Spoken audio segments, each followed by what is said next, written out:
disent Dieu a un enfant. Il n'appartient pas et il ne convient même pas à celui qui s'appelle Ar-Rahman d'avoir un enfant. Pourquoi aura-t-il besoin d'enfant?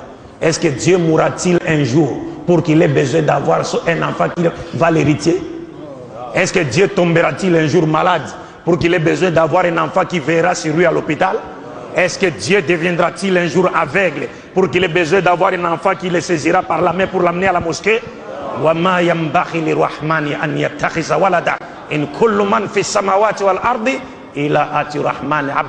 Il n'appartient pas au Dieu Rahman d'avoir un enfant, parce que tous ceux qui sont dans les cieux et sur la terre comparaîtront devant lui au jour du jugement dernier comme étant les simples serviteurs de Dieu. Vous savez que hier c'était le 25 décembre et c'était la fête de Noël. Il y a même des musulmans qui se sont empressés pour acheter des cadeaux pour leurs enfants, leurs épouses. D'autres peut-être sont partis en pique-nique pour aller fêter. Mais tout en ignorant quel est l'essence de la fête de Noël. Parce que pour les chrétiens, le 25 décembre, c'est le jour où Dieu est venu sur la terre sous forme humaine à la personne de Nabi Issa, et il est né d'une femme à la personne de Marie. Quand toi, musulman, tu vas célébrer cette fête, c'est-à-dire, tu veux nous dire, tu es d'accord avec les chrétiens pour dire que Dieu est né d'une femme et que ce que Dieu a dit dans le Coran, Lam yalid wa lam yulad, il est faux. Lam yalid wa lam yulad. Lam yalid, il n'a pas enfanté, n'a pas été enfanté. Parce que Dieu n'a pas enfanté. Parce qu'avoir un enfant suppose qu'on a besoin. Or Dieu, lui, il est As-Samad. Il est celui vers qui nous tous, nous devons aller vers lui avec nos problèmes pour trouver les solutions à nos problèmes. Parce que tous nous avons besoin de lui et lui n'a besoin de personne. Et Walam yulad, Dieu n'a pas été enfanté. Vous savez, quand le Coran nous parle, le Coran ne dit pas seulement Dieu n'a pas enfanté, n'a pas été enfanté. C'est-à-dire, le Coran te donne également les preuves pour te montrer que ce qu'il dit est vrai. Alors le Coran nous dit Dieu n'a pas enfanté et n'a pas été enfanté. Parce que si une femme avait enfanté Dieu, mais ça prouve que cette femme a existé avant Dieu. Et si elle a existé avant Dieu, donc Dieu n'est plus Al-Awwal. Il n'est plus Al-Awwal.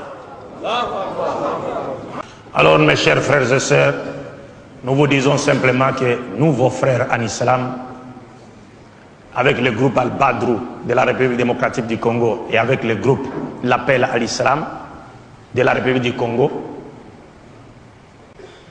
notre objectif est simple à connaître ou à comprendre.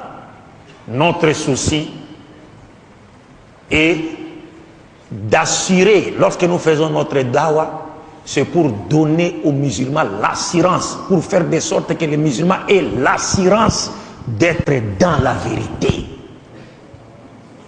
Et en ayant cette assurance, n'est-ce pas, l'assurance d'être dans la vérité, les musulmans eux-mêmes vont créer une ceinture de sécurité autour d'eux, n'est-ce pas? Et ils vont ériger une barrière entre eux et les ennemis de l'islam qui chercheraient à les attirer dans les mailles de leur filet pour leur détourner de l'islam. Parce que quitter l'islam, aller à une religion, une autre religion, c'est quitter le paradis pour aller en enfer. Tu vas quitter l'islam pour aller où? Pour aller dans une religion des gens du livre? Alors que tu connais leur sort? Inna alladhina kafaru min ahli al-kitabi wal mushrikin fi nari jahannam. Tu vas aller où?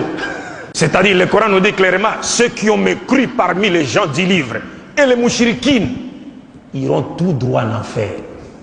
C'est fini. Et parmi les gens du livre qui ont mécrit, vous les connaissez, et le Coran nous a donné des indices pour les connaître. Le Coran nous dit clairement, laqad kafara alladhina qalu inna Allaha huwa al-Masih ibn Maryam. Si tu dis ça, tout droit en enfer. Laqad kafara alladhina qalu inna Allaha thalithu thalatha. Si tu dis ça, tout droit en enfer. Et qui encore? وقالت اليهود عزير ابن الله وقالت النصارى المسيح ابن الله ذلك قولهم بأفواههم يضاهئون قول الذين كفروا من قبل قاتلهم الله أن يؤفكون. والله بالله Le Coran nous dit Al-Masih n'est pas Dieu. Et le Coran nous dit Muhammad est le messager de Dieu envoyé à l'humanité tout entière. Wallahi billahi, il n'y a pas un seul pasteur sur cette terre qui se présentera devant les musulmans. Même s'il est accompagné par Iblis, il est saisi par la main. Même s'il est accompagné par Iblis, qu'il est saisi par la main. À moins que ce que Allah a dit dans le Coran soit faux. Mais si ce que Allah a dit dans le Coran est vrai,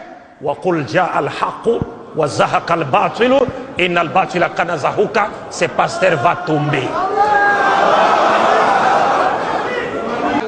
Inch'Allah. La hawla wa la quwwata illa billah. Pour finir, pour terminer, mes chers frères, vous devez être fiers d'appartenir à l'islam. L'islam qui est la religion prêchée par tous les prophètes.